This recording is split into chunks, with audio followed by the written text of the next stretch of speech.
তামুলপুৰ জিলা আয়ুক্তৰ কাৰ্যালয়ৰ সন্মুখত আমচুৰ প্ৰতিবাদ।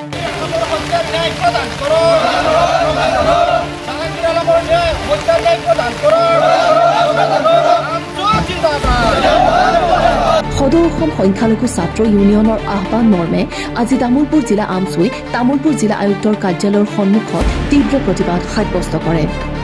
আয়ুক্তৰ কাৰ্যালয়ৰ সন্মুখত প্ৰতিবাদ সাব্যস্ত কৰি স্মাৰ্ট মিটাৰ বন্ধ কৰি পূৰ্বৰ মিটাৰসমূহক বাহাল ৰখা, বানপানীৰ ফলত ক্ষতিগ্ৰস্ত আৰু গৃহহীন হোৱা পৰিয়ালসমূহক ক্ষতিপূৰণ আৰু পুনৰ সংস্থাপন দিয়ক, অসম চৰকাৰ মুৰ্দাবাদ আদি শ্লোগানেৰে উত্তাল কৰি তোলে প্ৰতিবাদস্থলী। প্ৰতিবাদৰ অন্তত তামুলপুৰ জিলা আয়ুক্তৰ জৰিয়তে অসমৰ মুখ্যমন্ত্ৰী ডক্টৰ হিমন্ত বিশ্ব শৰ্মালৈ 6 দফীয়া দাবী সম্বলিত এখন স্মাৰক পত্ৰ প্ৰেৰণ কৰে।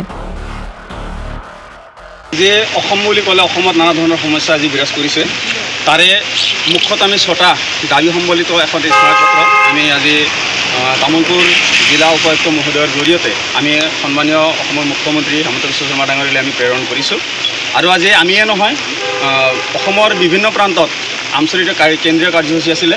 আমচুৰ কাৰ্যসূচী মতে বিভিন্ন প্ৰান্তত প্ৰত্যেকখন জিলাতে এই 6খন দাবী সম্বলিত যিখন আমাৰ স্মাৰকপত্ৰ সেয়া মুখ্যমন্ত্ৰী ডাঙৰীয়ালৈ প্ৰেৰণ কৰা হৈছে। বিষয় এইটোৱে যে সমস্যাৰ শেষ নাই। আজি অসম বুলি ক'লে অসমত আজি সমস্যাৰ শেষ নাই। তাৰে ভিতৰত কিছুমান সমস্যা আমি মুখ্যতঃ সমস্যা বুলি আমি মানে কৰিছোঁ, চিলেক্ট কৰিছোঁ আৰু সেইখিনি দাবী আমি উত্থাপন কৰিছোঁ। আৰু তাৰ লগতে বিভিন্ন সমস্যা আমাৰ মাজত আছে।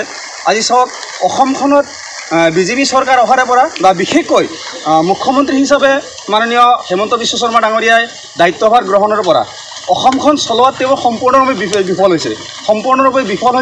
অসমখন ধাৰত পোত গৈছে। অসমখনত নানা সমস্যাই সৃষ্টি হৈছে। অসমত এটা অৰাজক পৰিৱেশৰ এটা সৃষ্টি হৈছে।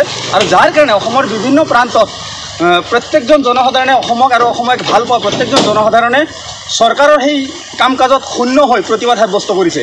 আৰু সেইখিনি প্ৰতিবাদৰ পৰা মুখ্যমন্ত্ৰী ডাঙৰীয়াই নিজৰ গাদীটো সুৰক্ষিত কৰি ৰখাৰ কাৰণে মাত্ৰ সংখ্যালঘুসকলক, ধৰ্মীয় সংখ্যালঘুসকলক বিশেষকৈ টাৰ্গেট কৰি পেলাই তেওঁলোকে কাম কাজবিলাক চলাই যাই আছে। সকলো ক্ষেত্ৰতে এটা সাম্প্ৰদায়িক কাম কাজবিলাক কৰি পেলাই, সাম্প্ৰদায়িক কথা বতৰাবিলাক কৈ পেলাই অসম আৰু অসমীয়াক ভাল পোৱা যিখিনি মানুহ আছে সেই মানুহখিনিৰ সমালোচনাৰ পৰা হাত সাৰিবলৈ, সেই মানুহখিনি সমালোচনাৰ পৰা নিজৰ গাদীটোক ৰক্ষা কৰাৰ কাৰণে মাত্ৰ তেওঁ উঠি পৰি লাগিছে। আপোনালোকে জানে যে অসমত আজি সদ্যহতে বিদ্যুৎ বিষয় লৈ যিটো সমস্যাৰ সৃষ্টি হৈছে। আগত আমাৰ যিখন মিটাৰ আছিলে সেই মিটাৰত যদি 100 টকা আপোনাৰ বিল আহিছিলে, এই স্মাৰ্ট মিটাৰ যিটো লগালে, সেই স্মাৰ্ট মিটাৰ লগাৰ পৰা সেই 100 টকাৰ ঠাইত সাধাৰণ দুখীয়া দৰিদ্ৰ মানুহে 1000 টকালৈকে, অৰ্থাৎ 10 গুণ বেছিলৈকে তেওঁলোকে বিদ্যুতৰ বিল ভৰিব লগা হৈছে। গতিকে আমি আপোনালোকৰ জৰিয়তে মুখ্যমন্ত্ৰী ডাঙৰীয়ালৈ আমি আহ্বান জনাইছোঁ, তেওঁলোকে এই মানুহ মাৰা যিটো স্মাৰ্ট মিটাৰ, সেই স্মাৰ্ট মিটাৰখন বন্ধ কৰিব লাগে আৰু বিদ্যুতৰ বৰ্ধিত যিবিলাক মাচুল সেইখিনি তেওঁলোকে কণ্ট্ৰল কৰিব লাগে।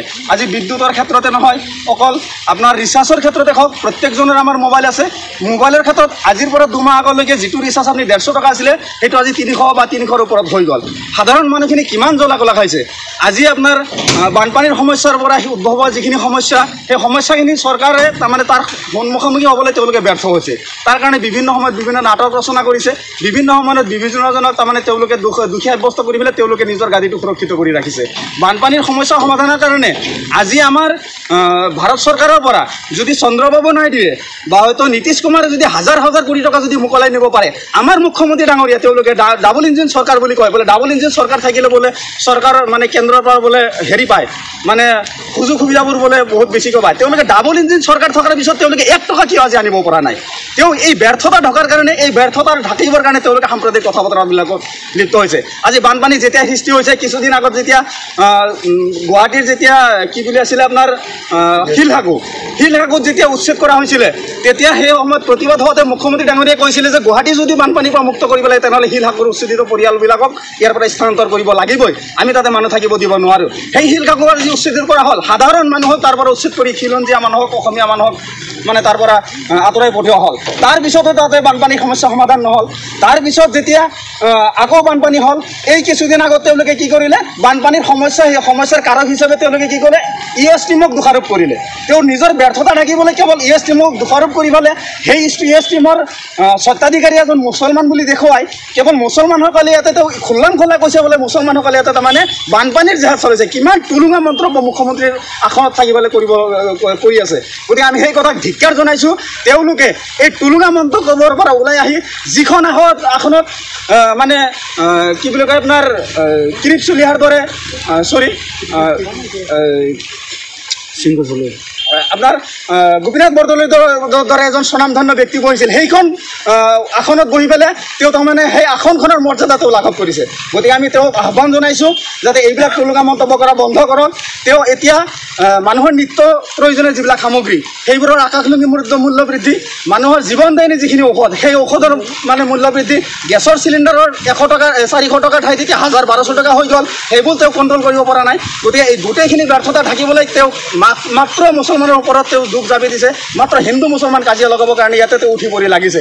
আমি মুখ্যমন্ত্ৰীৰ চেলেঞ্জ জনাইছোঁ, আপুনি যিমানে নিজৰ ব্যৰ্থতা থাকিবলৈ ইয়াতে হিন্দু মুছলমানে কাজিয়া নকৰক কিয়, প্ৰকৃত যিটো সত্য আমি আমচুৱে অসমক আৰু অসমীয়াক ভাল পোৱা প্ৰত্যেকজন জনগণৰ মন মগজুলৈ সেই কথা আমি লৈ যাম যে আপোনালোকৰ যে সম্পূৰ্ণ ব্যৰ্থ হৈছে, আপুনি যে একেবাৰে নিশকতীয়া অকল মাত্ৰ নিজৰ গাদী ৰক্ষাৰ কাৰণে আৰু আপোনাৰ পত্নীৰ নামত মানে অগাধ সম্পত্তিৰ লুণ্ঠন কৰি ফালে অগাধ সম্পত্তি আপোনালোকে মালিক হোৱাৰ কাৰণে মানুহে যি প্ৰতিবাদ কৰিছে সেই প্ৰতিবাদৰ পৰা আপুনি হাত সাৰিবলৈ দিল্লী আৰু নাগপুৰৰ ওচৰত আপুনি আঠুকাৰি বহিছে আৰু দিল্লী আৰু নাগপুৰৰ ওচৰত আঠুকাৰি বহি পেলাই অসম আৰু অসমীয়াৰ ওপৰত আপুনি জ্বালা যন্ত্ৰণা কৰিছে। গতিকে আপুনি সেইখিনি কামৰ পৰা আপুনি আঁতৰত থাকিব লাগে। দ্বিতীয় কথাটো হৈছে আমি দাবী যিখিনি আছিলে, আমাৰ দাবী এইখিনি আছিলে যে স্মাৰ্ট মিটাৰৰ যিখিনি সমস্যা, স্মাৰ্ট মিটাৰটো বন্ধ কৰিব লাগে। দ্বিতীয় দাবীটো আমাৰ আছিলে যে ধলপুৰত 1000 বিঘা মাটি চৰকাৰে ক'লে যে আমি তাতে মাটিখিনি মানুহৰ পৰা লৈ আমি চৰকাৰে তাৰমানে ব্যক্তিগতভাৱে তাতে কিবা পাম্প খুলিম, আমাৰ বহুত টকা ৰাজহ আহিব। কিন্তু ফুটুঙাৰ ভেন তাতে হাজাৰ কোটি টকা তাতে ইনকাম হৈছিলে আৰু এতিয়া চৰকাৰে যিখন মানে অডিট কমিটি বনাইছে বা অডিট যিটো দি আছে তাৰ মাজত তেওঁলোকে যিমান টকা তাতে ইনকাম কৰিছে তাতে 10 গুণ টকা তাতে খৰচ কৰিছে। আল্টিমেটলি তেওঁলোকে চৰকাৰৰ ধন তাতে অপচয়হে কৰিছে। গতিকে সেই ধলপুৰত যিখিনি মানুহৰ অসমীয়া মানুহ তাতে যুগ ধৰি বসবাস কৰা মানুহ, পুৰণা মানুহ, সেই মানুহখিনিক তাৰ পৰা স্থানান্তৰ কৰিলে। আজিলৈকে সেই মানুহখিনিক পুনৰ সংস্থাপন নিদিলে। 2-এজন মানুহক যদি পুনৰ সংস্থাপন দিছে, বাকীখিনি মানুহ পুনৰ সংস্থাপনৰ পৰা বঞ্চিত হ'ল। সেইখিনি মানুহক পুনৰ সংস্থাপন দিব লাগে। আপোনালোকে জানে কিছুদিন আগত জাহাংগীৰক হত্যা কৰা হ'ল, এক পৰিকল্পিত হত্যা বুলি ক'ম আমি। সেই হত্যাকাণ্ডৰ আজিলৈকে desk report, news express Assam.